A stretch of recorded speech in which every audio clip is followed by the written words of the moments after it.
Morning বন্ধুরা, welcome back to my channel. আমি মহানগরী কলকাতা থেকে তোমাদের বন্ধু সঞ্চিতা নিয়ে চলে এসেছি আমার ডেইলি ব্লগ চ্যানেল সঞ্চিতার সঞ্চয় নিয়ে। আশা করছি তোমরা যেখান থেকে আমার এই ভিডিওটা দেখছো সবাই ভালো আছো, সুস্থ আছো আর সাবধানেও আছো। আমরাও বেশ ভালো আছি। তো চলো আজকে ভিডিওটা এখান থেকে শুরু করি। এখন সকাল 7:30, জল কিন্তু চলে গেছে। আমি জলের কাজ সব করে নিয়েছি। আর এই দেখো সব বাসন ধুয়ে রেখে দিয়েছি, এগুলোকে সব এক এক করে জায়গায় তুলবো। আর প্রথমে সবার আগে চা করব, কারণ চা খাবার জন্য সে ঘরে বসে আছে আর ভীষণ অস্থির করে, জানো তো সকালবেলা চায়ের নেশা। তো যাই হোক, চলো আগে চাটা তৈরি করি, তারপর সারাদিন তোমাদের সঙ্গে আছি। তোমরা আমার সঙ্গে শেষ পর্যন্ত থাকো, দেখতে থাকো। আশা রাখছি আজকের ভিডিওটা তোমাদের ভালো লাগবে। তো চলো চাটা আগে বানাই। ভোরবেলা আজ উঠেছিলাম ঠিক 6টা তখন বাজে। আর উঠে তোমরা তো জানোই এখন 6টার সময় জল এসে যায়। আর সেই জন্য সকালবেলা উঠেই কিন্তু আমি ঘরদোরগুলো সব পরিষ্কার করে নিয়েছিলাম, যেন বাসি কাপড় ছাড়বার আগেই। তারপরে বাসি কাপড় ছেড়ে উঠোন ঝাঁট দিয়ে আর ঘরদোর পরিষ্কার করে একদম ভাবলাম যে স্নানটা সেরেই নিই জল থাকতে থাকতে। আর রান্নাঘরের সমস্ত কাজগুলোও কিন্তু আমি করে নিয়েছিলাম। অমনি ঘরদোর মোছা করে সমস্ত কিছু করে স্নানটা করে এসেই জল থাকতে থাকতেই রান্নাঘরের কাজগুলো সব শেষ করে নিয়েছিলাম। আর ভাবলাম আজকে সকাল থেকেই কাজ শুরু করি রান্নাঘরে।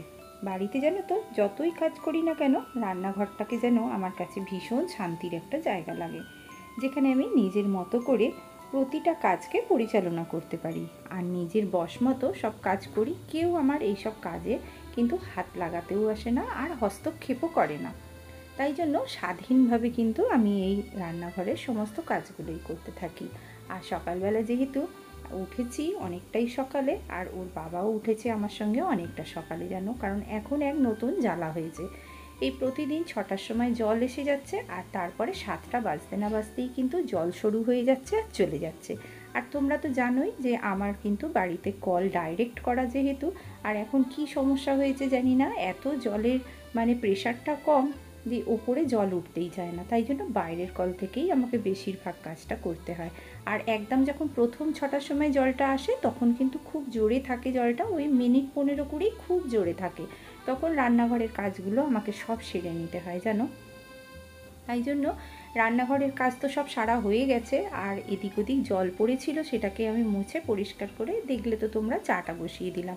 আর আমরা চা খাবো আর আরেকজন বাড়িতে আছে, সে কিছু খাবে না সেটা তো হয় না, তার কিন্তু ফরমাস হয়ে গেছে আমাকে ছাতু করে দাও। সেই জন্য ওকেও কিন্তু 1 গ্লাস ছাতু করে দিচ্ছি। আর ওই ছাতুটা খায় বলে বেশ অনেকক্ষণ থাকতেও পারে, ও পড়তে বসে যায় ছাতুটা খেয়ে। আমরাও অমনি চা বিস্কুট খেয়ে বেশ কিছুক্ষণ থাকতে পারি, তারপরে টিফিনটা করব, তবে তো খাবো। সেই জন্য টিফিনটা করার পর্যন্ত অপেক্ষা করা তো আর যাবে না, খিদেটাকে তো আর চেপে রাখা যায় না। তাই জন্য এই ছাতুর ব্যবস্থা। তা ওর বাবাও মাঝে মাঝে খেতে চায়, কিন্তু যেহেতু চায়ের নেশা তাই জন্য আর এই ছাতুটা ওর বাবার খাওয়া হয় না। তা খুব রেয়ার। আর আমার খুব একটা ছাতু খেতে ভালো লাগে না, সেই জন্য আমিও কিন্তু ছাতু খাই না। ছাতুটা আমার মেয়ের জন্যেই এনে রাখা হয়। আর যেহেতু রবিবার তাই জন্য কাজের খুব একটা চাপ নেই। আর দেখো চা করে খেতে খেতে হঠাৎ দেখি কি জোরে বৃষ্টি এসে গেল। প্রচণ্ড জোরে বৃষ্টি আসছে। কদিন তো বৃষ্টি হয়নি, খুব রোদ হচ্ছিল। আর জানো তো এত গরম লাগছে, পুরো হাঁসফাঁস করছে শরীরটা একদম। তো এই বৃষ্টিটা দেখতে দেখতে চাটা খেতে আমার খুব ভালো লাগছিল, কারণ আমার না বৃষ্টি দেখতে ভীষণ ভালো লাগে। আর বৃষ্টির মধ্যেই রান্নাঘরে যদি একবার ঢুকে যাই তাহলে আমার আর বাইরে বেরোতেই ইচ্ছা করে না। তো আটাটাও সকালবেলা বার করে নিয়েছিলাম। সেই আটাটা আমি কিন্তু রুটি করব বলে দেখো লেচি কেটে নিচ্ছি। আর খুব বেশি করব না, কারণ আমরা তো সকালে 2টো করে রুটি খাই। সেই জন্য বেশ কিছুটা আটা কিন্তু আমি তুলে রেখে দিলাম। আর অমনি একটু আলু কেটে নিচ্ছি, সেইটা দিয়ে এমনি তরকারি করব। একটু ধনেপাতা আছে, কাঁচা লঙ্কা, কালো জিরে দিয়ে তরকারি করব। তো এই তরকারিটা কিন্তু রুটিতে খেতে ভীষণ ভালো লাগে।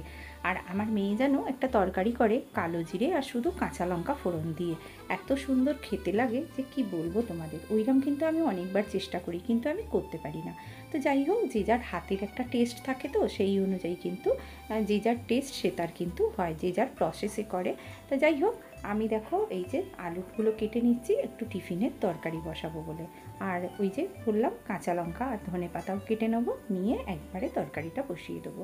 তা চাও খাওয়া হয়ে গেছে আর কাজও কম, তাই জন্য ভাবছি যে একদম টিফিনটা করে খেয়ে নিয়ে তারপরে ভাতের হাঁড়িটা বসাবো। সারা দিনের কাজগুলো সকাল থেকেই কিন্তু আমার শুরু হয়ে যায়। আর এই কর্মব্যস্ত জীবন যত তাড়াতাড়ি কাজগুলো করে নিতে পারবো ততই কিন্তু আমাদের পক্ষে সবারই ভালো। সারাদিনের মধ্যে বেশিরভাগ সময়টাই কিন্তু আমার কেটে যায় এই 9x8 ঘরটাতে। কারণ কি জানো, এখানে আমার অনেক ভালোবাসা আর শ্রদ্ধার সঙ্গে এই মন্দিরের কাজগুলো সেরে নেবার জন্য সর্বদাই কিন্তু আমি ব্যস্ত থাকি। কারণ তোমরা সবাই জানো আমার এই রান্নাঘরটাকে কিন্তু আমি আমার মন্দিরের মতো মনে করি। কারণ আমার পূজার ঘর আর মন্দির দুটোই কিন্তু আমার কাছে সমান। তো তাই কোনো কাজটাই কিন্তু পরে করব বা কোন কাজটা আগে করব সেটা কিন্তু আমি কখনোই চিন্তা করি না। কারণ যে কাজগুলো আমাকে করতে হবে সেই কাজগুলো আমি এক এক করে নেবার কিন্তু চেষ্টা করি প্রতিদিন। আর তার জন্য আমাকে ভাবতেও হয় না। হ্যাঁ, ভাবতে হয়, আর রাত্রি থেকে কিন্তু একটা মোটামুটি ঠিক করে রাখি যে কালকে কি করব। তা অনেক সময় আবার চিন্তার বাইরেও চলে যায়, তখন ভাবি যে না, সকালবেলা উঠেই চিন্তা করব যে কি হবে না হবে। বেশি জানো তো আমরা চিন্তা করলে কি হয়, আমাদের নিজেদের শরীরও খারাপ হয়। তাই জন্য মস্তিষ্ককে আমাদের কিন্তু অনেকটা সময় রেস্ট দিতে হয়। কারণ শোবার সময় ঘুম আর কাজের সময় কাজ, এটা যদি আমরা করি তাহলে কিন্তু আমাদের মস্তিষ্কের উপরে প্রেশারটা পড়ে না। কারণ যেন আমরা যে কোনো কাজই করি না কেন, সেই কাজের মধ্যে যদি আমরা সর্বক্ষণ সেই কাজ নিয়েই ব্যস্ত থাকি বা সেই কাজ নিয়েই যদি আমরা চিন্তা ভাবনা করি, তাহলে কিন্তু আমাদের শরীরের অবস্থা একদমই কিন্তু ভালো হবে না। কারণ দিনের দিন শরীর কিন্তু আমাদের অসুস্থ হয়ে যাবে। কারণ আমি এটা জানি কেন, আমি যখন নার্সিং ট্রেনিং নিতে যাই তখন কিন্তু আমাদের যে ট্রেনার ছিল সে বলতেন যে তুমি একটা রোগীকে দেখছো, তুমি 6 ঘন্টাই হোক বা 12 ঘন্টাই হোক তুমি ডিউটি করছো, তোমার হাতের উপরে অনেক পেশেন্ট থাকে, তাদের নানা রকম সমস্যা নিয়ে তারা ভর্তি হয়। কিন্তু যখন তুমি ডিউটিতে থাকবে তাদের দেখার দায়িত্ব তোমার ওপরে, কিন্তু যখন তুমি হ্যান্ডওভার দিয়ে বাড়ি চলে গেছো তখন কিন্তু সেই পেশেন্টের সম্বন্ধে তুমি আর চিন্তাও করবে না। আর কি করেছো না করেছো সারাদিন সেগুলো কিন্তু একদমই মাথায় নিয়ে আসবে না। কারণ সেটা তোমার মানে মস্তিষ্কের উপরে কিন্তু প্রেশার পড়বে আর তার এফেক্ট পড়বে তোমার শরীরের উপরে। তাই জন্য তুমি যেখানে ডিউটি করছো সেই ডিউটিটা সেখানেই ছেড়ে দিয়ে চলে আসবে বাড়িতে এসে এবার তুমি তোমার নিজের কথা চিন্তা করবে, নিজের শরীরের বিষয়ে দেখবে, নিজের রেস্ট নিলে তাহলে দেখবে তোমাকে আর কোনো কিছুই ছুঁতে পারবে না।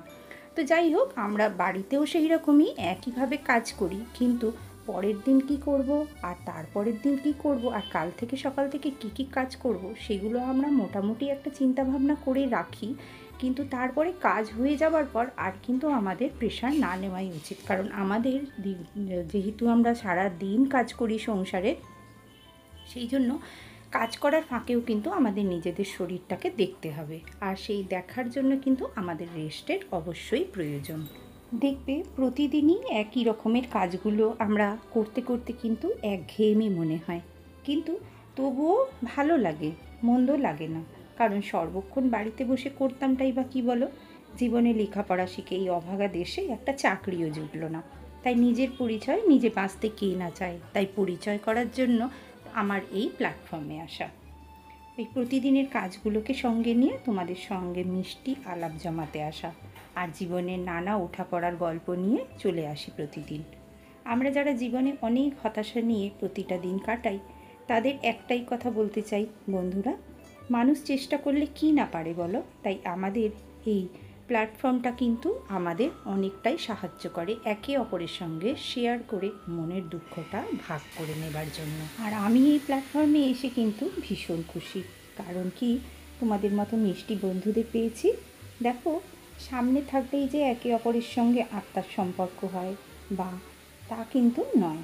যারা দূরে আছো অথচ আমার ভিডিও দেখে প্রতিদিন কত সুন্দর সুন্দর কমেন্ট করো, তাদের সঙ্গে বন্ধুত্বের সম্পর্কও কিন্তু কিছু অংশে কম নয়। আর তোমরা কেনই বা আমাকে কমেন্ট করো বলো?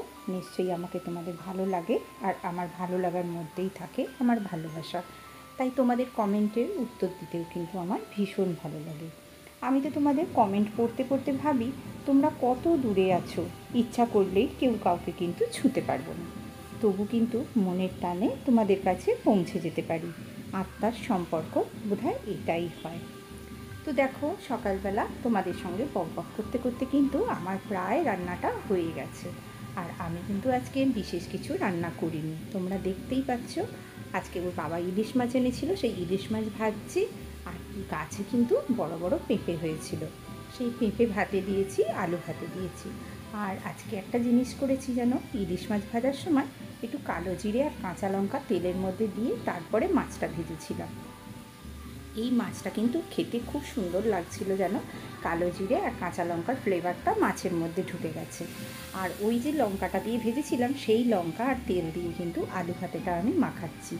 সত্যি কথা বন্ধুরা, খেতে এত সুন্দর লাগছিল, তোমরা কিন্তু একদিন করে খেয়ে দেখতে পারো। আর আমি তোমাদের দেখাচ্ছি সকাল থেকে আমি কি কি করেছি। চলো, এই যে রান্নাটা হয়ে যাক, হয়ে গেলেই কিন্তু আমি তোমাদের দেখাবো সকাল থেকে আমার কি কি কাজ হয়েছে। এটা আমি দেখিয়ে দেবো। কারণ কি, 7:30টার পর থেকে আমি তোমাদের সকালবেলায় ভিডিওটা শুরু করেছিলাম, কিন্তু দেখো এই যে রান্না আমার হয়েই গেছে, মোটামুটি সবই হয়ে গেছে। কারণ এর বেশি কিছু আমি আর রান্না করব না এইবারে। আর সকালবেলা তো স্নানও হয়ে গেছে। তার আগে একদম সকালবেলা আমি কি কি করেছি চলো সেটাই আমি তোমাদের দেখাচ্ছি। যেহেতু ওর বাবা ইলিশ মাছটা নিয়েছিল সেইটা তো আমি আগেই ধুয়ে নিলাম, দেখতেই পেলে। আর যে কটা ছিল তুলে রেখেছি। আর এই দেখো একটা কিন্তু পোনা মাছও নিয়ে এসেছে গোটা, আর চিকেন কিমা নিয়ে এসেছে অনেকটা। তাই জন্য মাছগুলো কিন্তু আমি পরে ধুচ্ছি, কারণ রান্নার কাজটা আগে শেষ করে নিলাম। আর এইবার এই মাছগুলোকে ধুয়ে আমি একবারে তুলে দেবো ফ্রিজে। সকালবেলা ঘুম থেকে উঠেই দেখি বাইরে বেরিয়েছি দরজায় জল দিতে, আর দেখি পেঁপে গাছটা আমার পড়ে গেছে জানো তো। গাছে এত ফল হয়েছিল, দেখে এত মায়া লাগছে, তারপরে এত মনটা খারাপ লাগছিল যে সঙ্গে সঙ্গে আর ভিডিও করতে পারিনি। বন্ধুরা দুজন লোক ওই পুকুর ধারে বসে গল্প করছিল, তাদেরকে ডাকলাম, ডেকে আর গাছটাকে সামনে টেনে নিয়ে এসে দেখো যত ফল হয়েছিল সব আমি পেড়ে নিয়েছি। আর এত মায়া লাগছিল গাছটাকে দেখে, এত ফল হয়েছিল গো বন্ধুরা, তোমাদের কি বলবো। লাস্টে দেখো ওই যে আমি তো তোমাদের দেখিয়েছিলাম যে প্রচুর চারা গাছ হয়েছে, ওই চারার সঙ্গে আর গাছের গোড়াতে অনেকগুলো চারা হয়েছিল, আরও আলাদা হয়েছে, দানা ফেলেছিলাম সেইগুলো থেকে আর আলাদা করে দুটো বসিয়ে দিলাম ধারের দিকে। কি করব বলো, গাছটা দেখে আমার বারবারই মনে হচ্ছিল যে একটা জিনিস শেষ হয়ে যায় তো আর একটা জিনিসের সূচনা রেখে যায়। দেখো এই বেবি প্ল্যান্টটা পাশে হয়েছিল, আমি কিন্তু তখন ভাবতেও পারিনি যে এই বড় গাছটা কিন্তু নষ্ট হয়ে যাবে বা পড়ে যাবে। তা কেমন হয়েছে, আসলে পুকুর ধারে তো মাটি খুব একটা বেশি নেই, সেই জন্য ওই ভিতরে জল ঢুকে গেছে। আর পুকুর ধারের যে তোমার এত ইঁদুরে বাসা করেছে, মাটিটা আলগা করে দিয়েছে, সেখান দিয়ে পুকুরের জলটা যেহেতু অনেকটা উঠে গেছে, বৃষ্টি হয়েছে তো একভাবে, সেই জলটা ঢুকে যাওয়ার জন্যেই কিন্তু শিকড়টা আলগা হয়ে গেছে। ওই জন্য আর এত মাথায় ফল হয়েছিল গাছটার যে সেই ভারটা রাখতে পারেনি, ওই জন্য পড়ে গেছে। সকালবেলা উঠেই এত মনটা খারাপ হয়ে গিয়েছিল যে কি বলবো গো তোমাদের বন্ধুরা, আমার না খুব মনটা খারাপ গাছটা পড়ে গেছে বলে। আর কত ছোট ছোট ফল হয়েছিল, তাই জন্য দুখানা গাছকে আমি এখানে বসিয়ে দিলাম, দেখি এরা আবার বড় হোক, তাহলে আবার ফল পাবো। আর এত ভালো জাতের পেঁপে যে তোমাদের কি বলবো, তোমাদের তো দেখিয়েছি এত ভালো জাতের পেঁপে। আর এই দেখো এই সুপারি গাছটার গোড়ায় কত বড় বড় গাছ হয়েছে, ভর্তি ভর্তি গাছ হয়েছে, কতগুলো বাঁচবে জানি না, বেশ অনেকটাই করে বড় হয়েছে যেন। আমার তো বিশেষ জায়গা নেই, না হলে আমি কিন্তু এই গাছগুলোকে অন্য জায়গায় বসিয়ে দিতাম, বা কেউ যদি নিয়েও যেত তবু একটা গাছে কত ফল হয় বলো। তার দেখো এই যে সকালবেলা উঠেই কিন্তু ও গাছটার থেকে ফল টলগুলো পেড়ে নিয়ে অনেকগুলো কেচে দিয়েছিলাম, পুকুর থেকেই কেচেছি।